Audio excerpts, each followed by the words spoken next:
Thought you might be interested to see a little glimpse of my, it's just to the right of where I was just doing the screen printing. These are all windows across here and we face south. And so it's sunny and it's very bright today. You can hardly see. You can see out in the backyard though. And way at the very back, if you can look closely, there's a row of cedar trees and the snow is just about up to the top of them. I think they're 3 or 4 feet tall. And my window on this side is just partly open, so you can't see. You can see there's some little wooden houses there that I made. I have a couple cactuses on that ledge because it's a really sunny ledge. If I move up close, I don't think you can see. I'm going to pick one up. Here's one of them. They're wooden. So way back when I did a little bit of painting on wood and toll painting, I would have cut these out, or maybe even my husband cut them out. I'm not sure. They're quite, it's too bright and sunny in that window to see it. They're a favorite of mine. And the last one is this one. And I don't do much of the wood painting anymore, but I have a few that I keep handy that I like. Next on my list today is to do this label. I have a quilt that's going. I have a new grand nephew that was born a couple of days ago, and this label is going to go on the back of the quilt. It's a drunkard's path that was kind of difficult for me to put together because if you look, you can see that it flows almost like a river, and I had to pay close attention to how I put the rows and the colors together. It was something that you kind of had to sew blocks not all at one time, but gradually, and put them in the right places. I've done it fairly scrappy, but blues and greens and golds primarily. So it's going to a little boy. So that's my job. I'm hoping to mail it out this week, and I'm going to try to make that label later today. I'm just going to free motion stitch on the label. I have it hooped and I've picked out a couple of colors of thread. And so my plan is, I'm not sure which one I'll use yet, the green or the blue, or maybe both. My plan is just to free motion stitch something simple, which I will draw with a removable marker probably, something like made by Auntie Holly, and the name of the baby and the birth date on it. So I'll do that in a little bit.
Hi friends, nice to see you again. It's a beautiful, beautiful, you can see how bright it is here. Sunny day outside, but it's really cold and really windy. And it's supposed to be that way for a couple of days, I think. So as usual, I've been working in my studio this afternoon a little bit. And for anybody who's reads my blogs or knows me, you might know that I'm very easily distracted, somewhat scatterbrained. So I was watching some podcasts last night before bed, doing some knitting, and I came across a podcast that she was making these little stuffed carrots. I will look it up and put the link for you below. So it only took me 5-10 minutes to whip one up. Um, Good directions and pretty easy. So the top just needs to be stitched. It's going to be gathered. And I just have to make sure. I think I have enough stuffing in it. I'm going to put it in a little bunny Easter basket that I did. I can put a picture in when I finish doing this. So following her directions, the leaves are cut using I used a rotary blade, a pinking shear rotary blade or whatever it's called. And these are 2 pieces of batik with fusible in between and then just cut. And I like them a little bit floppy. You probably could make them a little stiffer if you want, but to me that's the way the grass is, or the little bit of greenery that's on the top.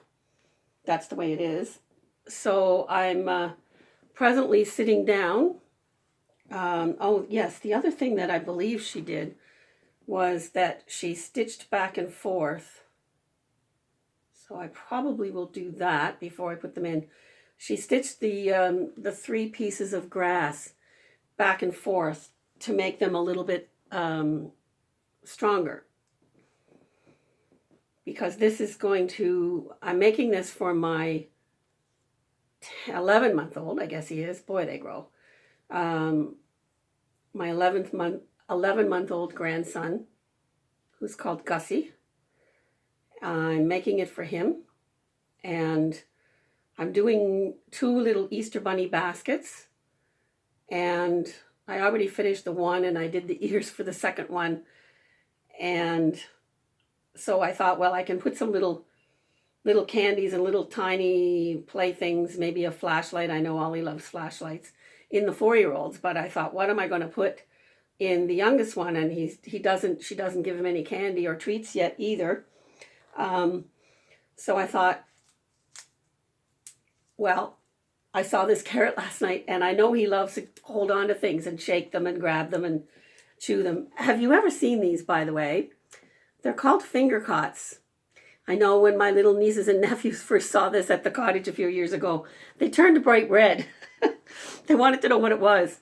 It is the best. You can get them in the first aid section, usually around where Band-Aids are.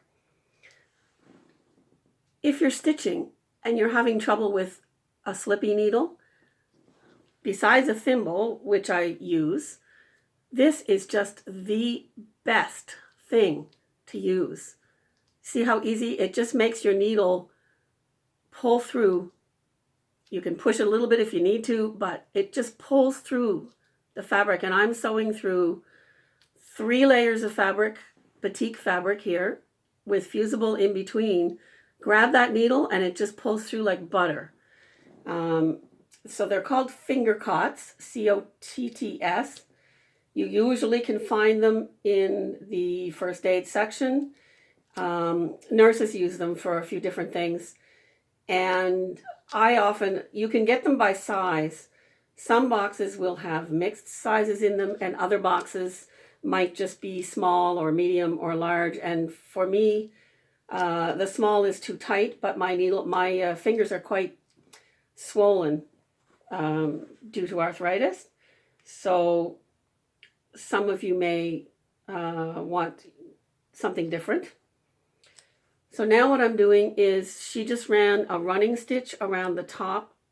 I'm going to see if I can work it out without even tying off the foliage, because it's going to go inside too. So if I'm adept enough to do it. So she just did a running stitch. So there, I pulled it in. All the way around. She just tucked it down 1/4 of an inch inside, did a running stitch all the way around, and then gathered it up and pulled it tight and stitched it closed. So I wish I could use her name while I'm doing this, but I will look up her podcast for you. And I'll put a picture in of the little bunny cup that I made, and the name of the podcaster that did that.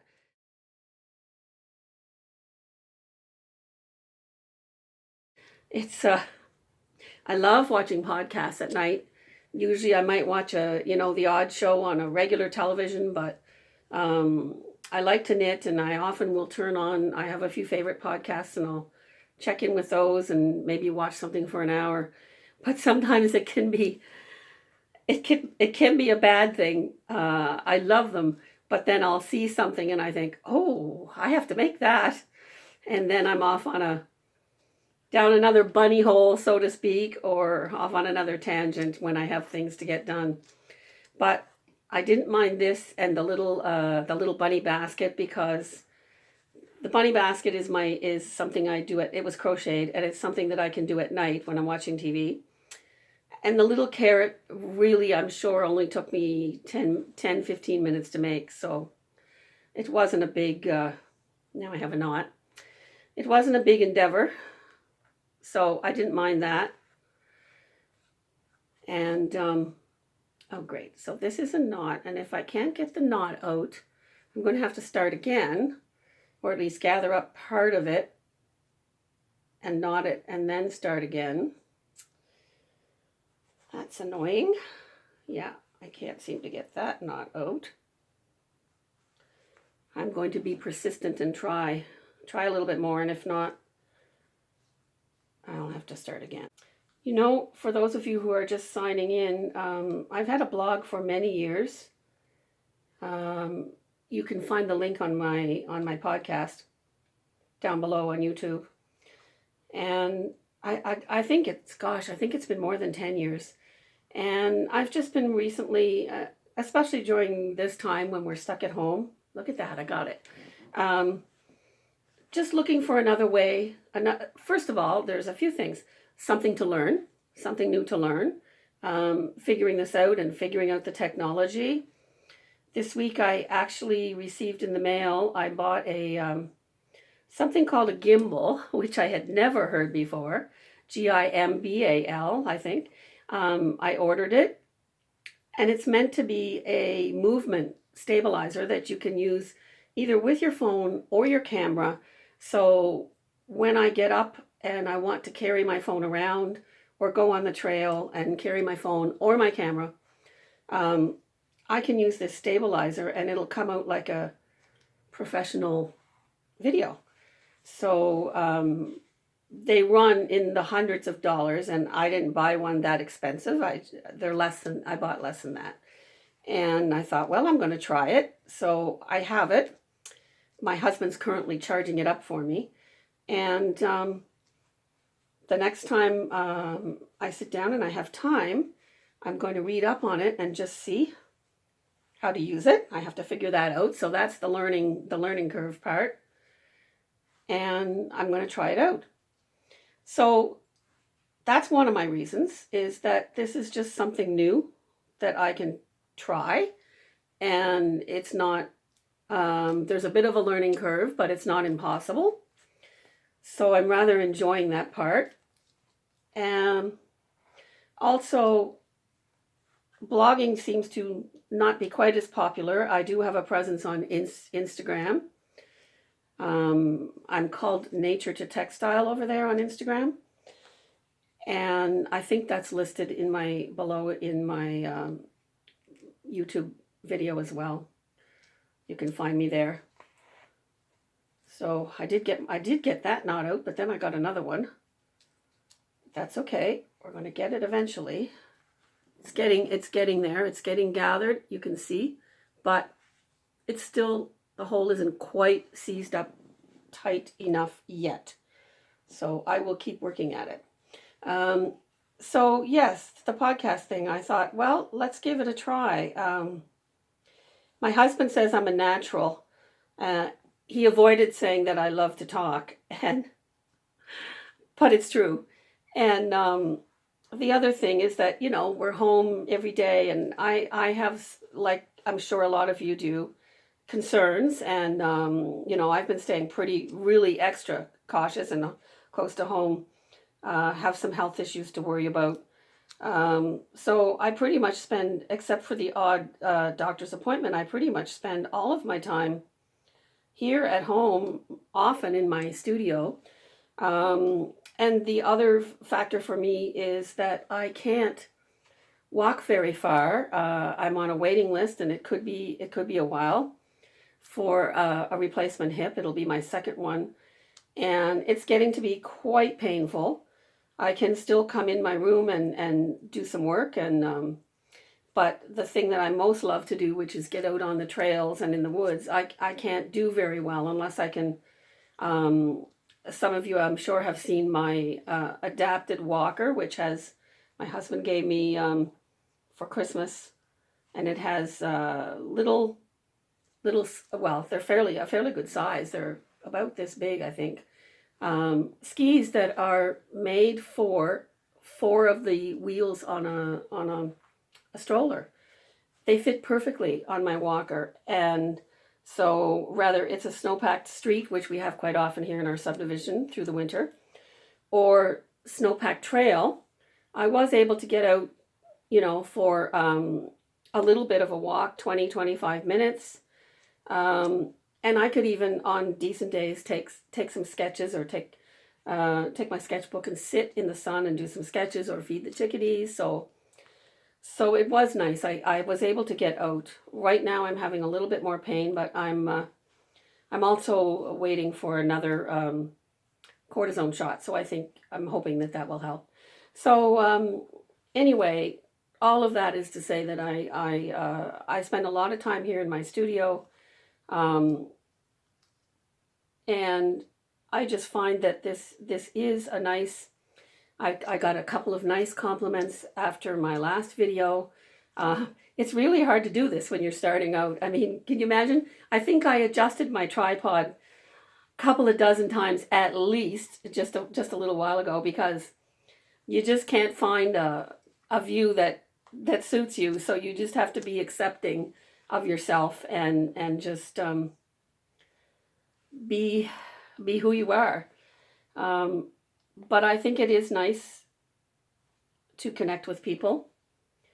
And when I post something and somebody responds and makes a nice comment, it really does feel good. And I think it'll be good in the future too, if people have questions. It's just another nice forum to be able to talk to people. And so far I'm enjoying it. What I'm trying to do here is, and I'm going to close off in a minute. I'm using the end of, I got stitched around, and I think it's closed up tight enough, but the very bottom of the leaves are not, you can just see them right in here. They're not quite tucked down in far enough. So I'm going to take a minute and fix that up before I move on to something else.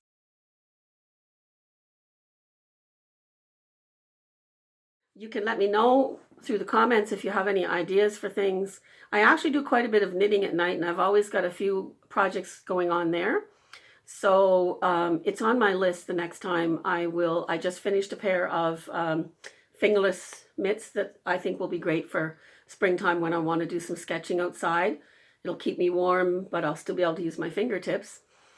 And I'm working on another little sweater for my 11-month-old.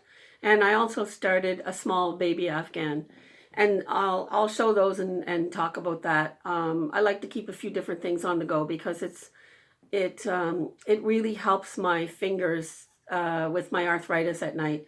When I work with the small sock needles, one particular part of my hand, one finger gets really sore. So then I can pick up a different one on a different size needle, a different kind of needle, and another part will get sore, and then I can switch. So that way I can knit for an hour and a half on 3 different things and not have too much pain in my hands. So someday I will do a knitting one. And I also have one a movie that I started with a little bit about some of my mixed media work and some of my drawers where I keep things that are kind of pretty to see. So I'll include that in one of them. So for today, I'll say goodbye, and I'll add links and pictures later when I edit. Thanks. Have a good day.